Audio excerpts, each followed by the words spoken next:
Hi everyone, thanks for listening to my presentations. Today I'll be talking about neonatal jaundice or neonatal hyperbilirubinemia. Neonates are those kids delivered from the first hour of life to the first 28 days of life. And some of them might present with yellowness of the sclera, progressing to the yellowness of the entire body. It might be scary to the moms or the caregiver, but presenting to us at the clinic, we'll be able to tell them whether it is benign, that is nothing serious, or we need to do more to find out the cause. Then we might be able to tell, particularly if they are presenting within the first 24 hours of life, that it is pathologic, or if it's beyond that, that it is physiologic. No treatment most of the times, and sometimes we might need phototherapy depending on the level of the bilirubin, and sometimes it might even go a step further that will involve exchange blood transfusion. There are associated complications like connectors and every other things that will follow, including a hearing impairment and even mental impairment. But there'll be a self-representation on connectors. So sit back, relax, and let's get ourselves educated when it comes to neonatal jaundice. Okay, I will start with clinical features here, and this will make this very presentation to be different from the rest because usually clinical features will come in between, right? But I'm starting with clinical features because that is the account that will drive the caregiver or the mom to see the clinician. Okay, so here the jaundice will start at the facial region with yellowness of the sclera. Then it will become generalized. There may be associated difficulty in feeding, vomiting, difficulty waking up, Fussy, or drowsiness. When the jaundice is affecting the brain, there will be high-pitched cry in a situation called connectors. Don't bother your head about connectors because I'm going to make a self-representation on that immediately I'm done with this very presentation. There may be associated fever.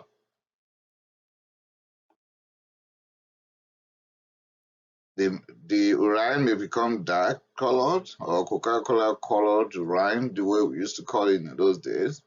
The stool may be pale or clay colored stools. There may be muscle spasm, decreased muscle tone, that is hypotonia, or seizures, hearing deafness, tooth enamel staining, that is permanent damage of the teeth generally, abnormal muscle development and movement. Okay, the pathophysiology. Yeah, medical student, nursing student, the question is, how did we get here?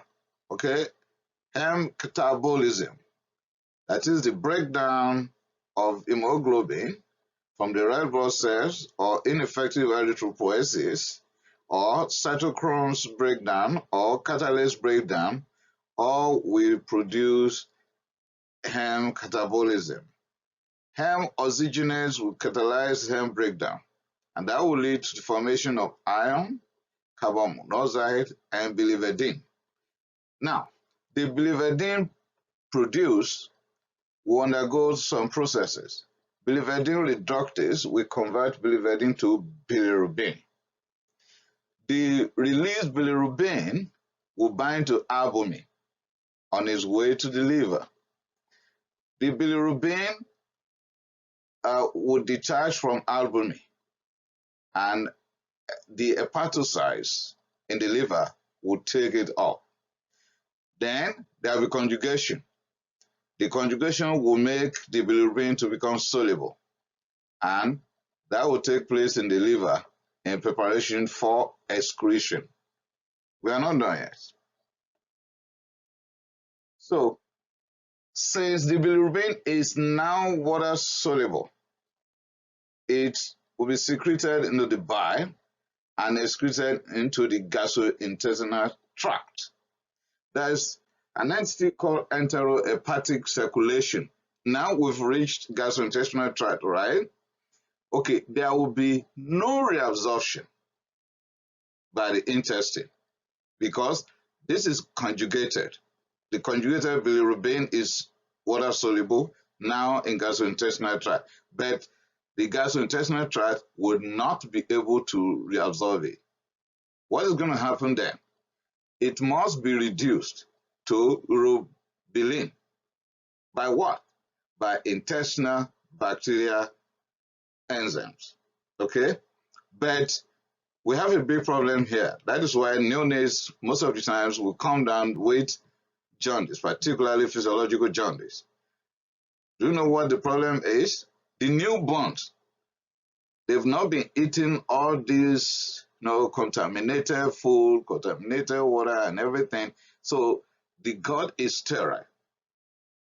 Then the reduction to urobilin is impaired. And when that is the case, when there's less reduction to urobilin, then there is no reabsorption.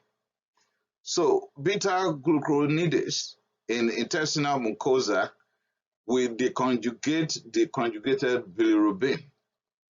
The unconjugated bilirubin is the one that could be reabsorbed through the intestinal wall. So we need a helper at that stage because there's less reduction to urobilin.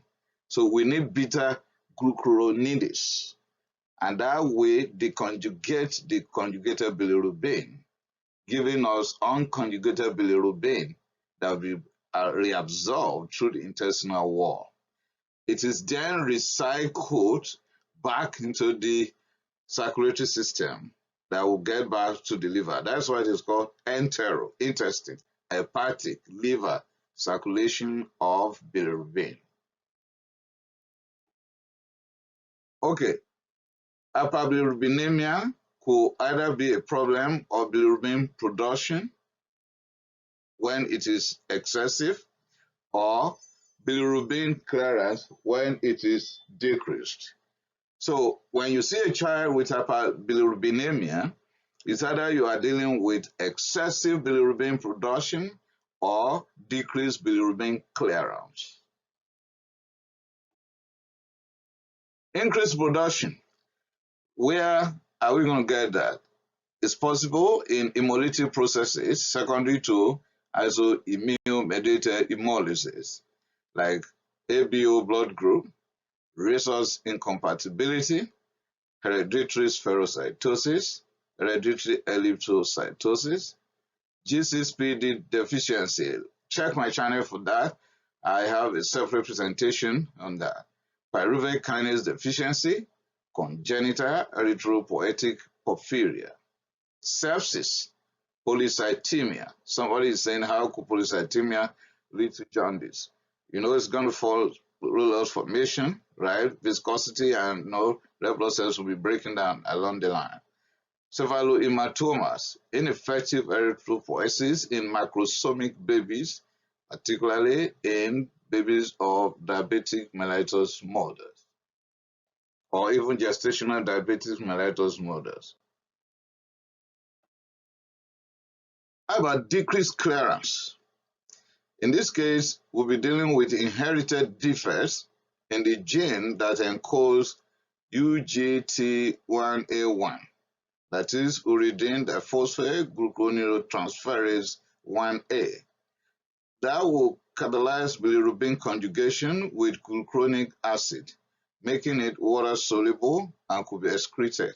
So if there's defect in encoding that gene, that will lead to decreased bilirubin conjugation. When there is decreased conjugation, it means it will not be water soluble. Hepatic clearance will then be reduced. And when hepatic clearance is reduced, then the serum or plasma bilirubin level will rise. Examples of situations where we have a low level of UGTIA or none at all or whatever could be found in Crigler-Najjar syndrome 1, Crigler-Najjar syndrome 2, or Gilbert syndrome. That will be explained further, but I'm not going to waste all your time going over all of them right now. So decreased clearance could also be found in maternal diabetic mothers, congenital hypothyroidism, galactosemia, pan-hypopituitarism. Of course, that's going to affect all, including the thyroid and everything. Now, breast milk or breastfeeding jaundice.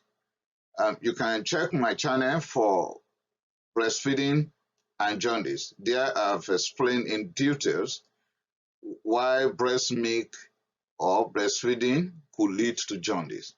There's a substance in breast milk. I have picked that out. It's right there. Check my channel for that. And breastfeeding jaundice because of inadequate feeding. Check my channel. Don't let me waste your time on that. Increased enterohepatic circulation that could be as a result of obstruction of the intestine, right?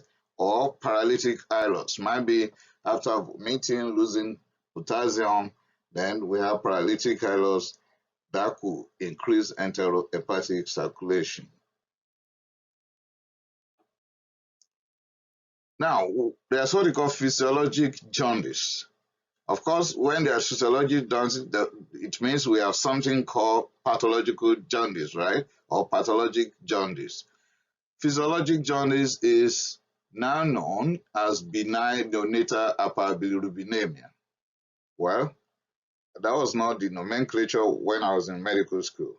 So my classmates will attest to that. But today, it is known as benign neonatal hyperbilirubinemia. That is why we need to be, searching the literature and make sure we are keeping up to the current trend in medicine. So physiologic jaundice. Please permit me, I should have said benign neonatal hyperbilirubinemia. It's very common, okay?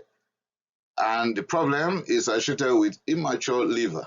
Remember, all that I've said, I've been making reference to livers, hepatocytes, and so on. And of course, gallbladder where is going to be stored. So I also increase enterohepatic circulation. Physiologic jaundice appears after 2 days and disappears after 1 week. So if there is a neonate before me, delivered less than 24 hours ago, and is now having jaundice, that is not physiologic jaundice. That is not benign neonatal hyperbilirubinemia. That is pathologic jaundice. Let me repeat. Neonatal hyperbilirubinemia, benign one, that is known as physiologic jaundice in the past, will present after 2 days and disappear after 1 week. If the neonate is presenting with jaundice less than 24 hours after delivery, it is not physiologic, it is pathologic jaundice. So there's no need to admit the child once you are thinking this is physiologic jaundice, right? But you will admit if you have the following. 1, the child is not feeding well.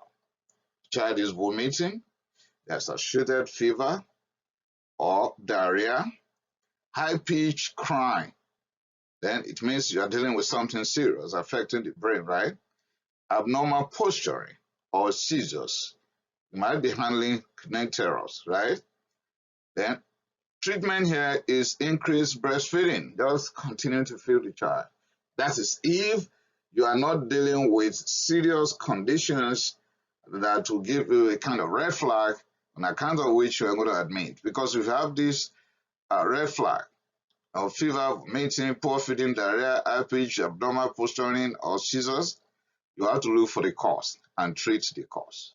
But outside that, just tell the mom, continue to feed, and we'll be monitoring the level of the bilirubin. So physiologic jaundice and the bilirubin is unconjugated.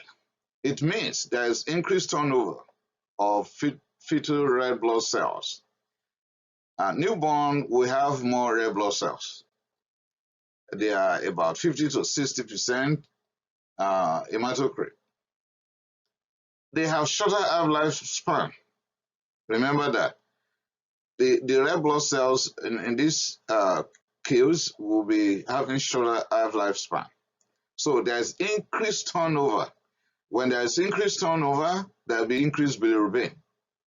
So remember, we need bilirubin clearance, right? And we need uridine diphosphogluconate, gluconate transferase to help us do that. So the level of that will determine how far we'll go. Physiologic jaundice, peak total bilirubin and resolution. This will vary. It varies based on ethnicity.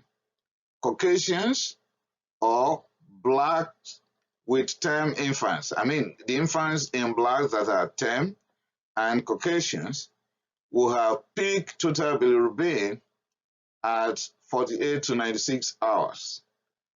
And the level at that period will be between 120 to 154 micromole per liter. In East Asian infants, the peak will be between 72 to 120 hours, and the level within that period will be 171 to 239 micromole per liter, and it will result in 2 weeks of life. If the child is exclusively breastfed, the resolution could linger longer. It could reach about 3 weeks. Any resolution beyond 2 weeks is called prolonged hyperbilirubinemia. So I think you'll be able to pause and go over that. So it depends on where you are practicing. So if you are practicing a community that is predominantly Asians, particularly East Asians, you are not going to base your judgment based on the literature you've read from US or Canada or the records from some core parts of Africa with term infants, because the level they're going to reach to call it a peak and the hours they're going to reach that level will not be the same. But in all, resolution will be in 2 weeks of life for physiologic jaundice. But don't bother yourself too much if you are dealing with a woman who has complied with breastfeeding advice from you and the child is on exclusive breastfeeding. So you can wait another 1 week. So 3 weeks will be fine for resolution in such infants. Okay, unconjugated could be physiologic or pathologic, like I've just gone through physiologic unconjugated bilirubin, right? Unconjugated could be hemolytic unconjugated, and if it is hemolytic, we might be dealing with splenomegaly, touch, ABO rhesus, G6PD deficiency, hereditary spherocytosis, or hereditary elliptocytosis. It might be unconjugated but non-hemolytic. In that case, we might be dealing with breast milk jaundice. Again, I don't want to let the cat out of the bag right here. Go and check my channel for breastfeeding and jaundice. I have published the name of that substance in the breast milk. If you read 100 literature on breast milk jaundice, about 80% will tell you there is a substance in breast milk that is causing it. Now we know the name. Check my channel. Okay, still on non-hemolytic conjugated hyperbilirubinemia, breast milk jaundice, cephalohematoma. You know, when assisted delivery is done with, not with vacuum alone, but forceps, who have cephalohematoma, right? Polycythemia, either polycythemia vera rubra, and so on. Sepsis from touch, Gilbert syndrome, Crigler-Najjar 1 and 2, and of course hypothyroidism, who all cause non-hemolytic unconjugated bilirubin. Now, conjugated hyperbilirubinemia. You could see what my computer generated is also like seeing jaundice, right? There will be increased enterohepatic circulation. You know, it's conjugated, right? And it's usually secondary to intestinal obstruction or bile duct obstruction, or is drug induced. Okay, I have brought out some timelines to help. If a child is brought to the clinic in less than 24 hours after birth and is having jaundice, mark it, that is pathologic.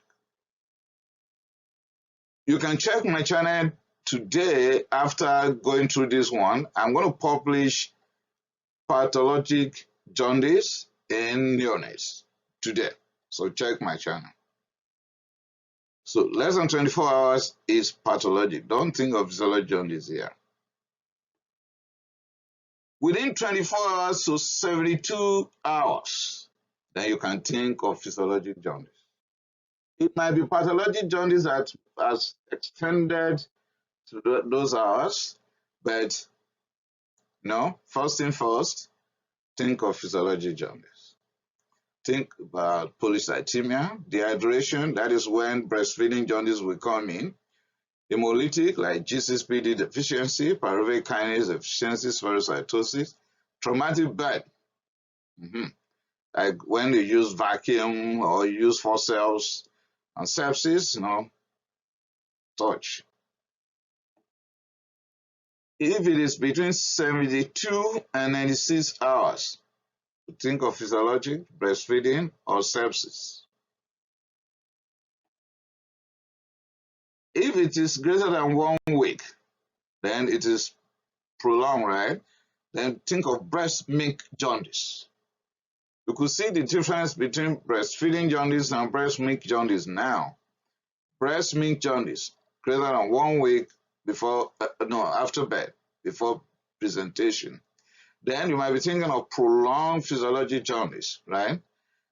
Hypothyroidism, neonatal hepatitis, Gilbert syndrome, Crigler-Najjar 1 and 2, biliary atresia, inborn errors of metabolism. What are the possible investigations we are going to do here?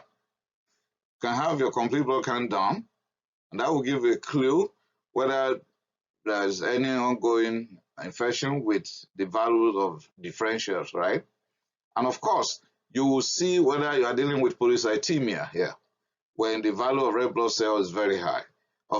Your thyroid stimulating hormone will give you a clue whether you are dealing with hypothyroidism. You can do TSH, T334, total bilirubin, and of course direct bilirubin, which is conjugated bilirubin. Having those two values will be able to predict what the value of unconjugated bilirubin will be, right? And because ABO and Seizures have been mentioned repeatedly as possible causes of hemolysis and jaundice, you need to know the blood group of the mom and the baby for ABO, and for Seizures, the mom, the baby, the dad. Okay? And septic workup, urine culture, blood culture, because you'll be thinking of sepsis, right? urine culture, blood culture, do lumbar puncture to see yourself for culture, then Coop's test for any ongoing autoimmune condition, and liver function test to know what is happening to the liver, chest X-ray to see whether there's any liver inflammation. In advanced centers, and where the resources and expertise will be present, well, CT and MRI may be used. Treatment. How do we treat? Most of the times we just educate, particularly when we know what might be the cause. Okay? Benign, we just educate, just tell them what's going on. Okay? Tell them the diagnosis, and if you want to be helpful, the exact cause. Okay? Let them know if it is benign or not, hereditary or not. Then encourage breastfeeding, or you go more depending on the diagnosis, right? Most of the times, observation alone will be enough. But if it is pathologic, we have to treat the cause. For example, if it is infection, we have to treat that infection with appropriate medications. And of course, we still encourage breastfeeding. Okay? If unconjugated, we have to know the value of the bilirubin. Of course, we're going to do the total bilirubin and direct bilirubin value already. So if the value of the unconjugated is high at about 300 micromole per liter or 20 milligram per dl, then we have to use phototherapy. Phototherapy. I will not go into details of that because I don't want to worry you too much. You check my channel later. I'm going to talk about details of treatment of unconjugated bilirubin. If the value of unconjugated bilirubin is about 400 micromole per liter or 30 milligram per dl, then we must use exchange blood transfusion. So the value will dictate whether phototherapy will be enough or we have to move a step further to have exchange blood transfusion. Do you know the importance of phototherapy here? To make the insoluble, the unconjugated bilirubin to become soluble. What are possible complications? Kernicterus. I will not go into that. I have a separate video on that. And with that, I've come to the end of this presentation, neonatal jaundice or neonatal hyperbilirubinemia. Please check my channel for pathologic jaundice in neonates and breastfeeding and breast milk jaundice. Also check for kernicterus and the associated complications that will follow. Thank you for listening to my presentations. Kindly subscribe to my channel so that you'll be able to watch all these other videos that I've presented just now and other ones that I've produced. Thank you. I appreciate it.